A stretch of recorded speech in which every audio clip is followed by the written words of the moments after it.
अविकारी शब्दों में आज हम पढ़ेंगे समुच्चय बोधक का पद परिचय। समुच्चय बोधक का पद परिचय बहुत आसान है। जैसा मैंने आपको पहले की वीडियो में बताया था कि अविकारी शब्दों का पद परिचय देना बहुत ज्यादा मुश्किल नहीं होता। यदि आपको इनके भेदों की प्रभेदों की जानकारी है तो आप बहुत आसानी से इन्हें पहचान सकते हैं। तो समुच्चय बोधक के पद परिचय में हमें सिर्फ दो चीजें देखनी होती है। पहला तो समुच्चय बोधक का भेद कौन सा है, समानाधिकरण समुच्चय बोधक है या व्यधिकरण समुच्चय बोधक है। अगर अभी तक आपका समानाधिकरण या व्यधिकरण समुच्चय बोधक का कॉन्सेप्ट क्लियर नहीं हुआ है तो आपको थोड़ा डीप में जाके इसको एक बार फिर से पढ़ने की आवश्यकता है।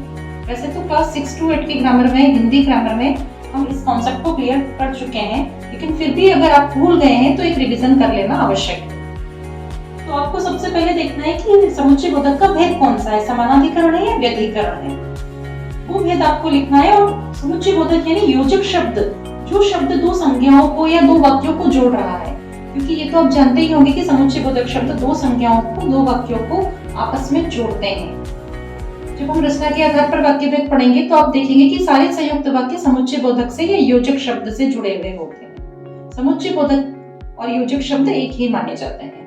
तो दूसरा आपको देखना है पद परिचय में समुच्चय बोधक के योजक शब्द कौन सा है, वो किन दो संज्ञाओं या वाक्यों को जोड़ रहा है। उदाहरण के रूप में यहाँ पर हम देखते हैं राम और श्याम बाजार गए, तो यहाँ पर और शब्द समुच्चय बोधक है।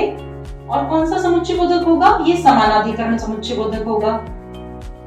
तो आपको केवल ये लिखना है समानाधिकरण समुच्चय बोधक और शब्द राम और श्याम को आपस में जोड़ रहा है। दूसरे वाक्य में देखिए, माँ ने कहा कि ज्यादा मेहनत करो। की, यहाँ पे की शब्द समुच्चय बोधक है, भेद बताना है, व्यधिकरण समुच्चय बोधक है।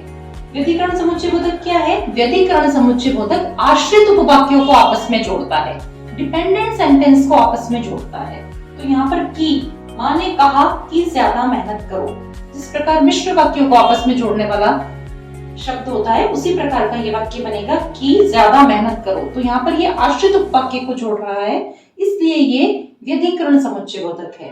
तो आपको यहाँ लिखना है भेद है व्यधिकरण समुच्चय बोधक और माँ ने कहा कि वाक्य को ज्यादा मेहनत करो से जोड़ रहा है। ये योजक शब्द है कि, भेद है व्यधिकरण। सिर्फ ये दो चीजें पहचानने से आप समुच्चय बोधक का पद परिचय आराम से कर लेते हैं। लेकिन फिर भी मैं आपको एक बार याद दिलाऊंगी कि अगर समुच्चय बोधक का कॉन्सेप्ट क्लियर नहीं है तो पद परिचय में ये कॉन्सेप्ट आपको पहले क्लियर करना जरूरी होगा, फिर तुरंत से आप इसका पद परिचय कर पाएंगे। केवल भेद बताइए और समुच्चय बोधक यानी योजक शब्द को ढूंढ लीजिए, आपका समुच्चय बोधक का पद परिचय कंप्लीट हो जाता है।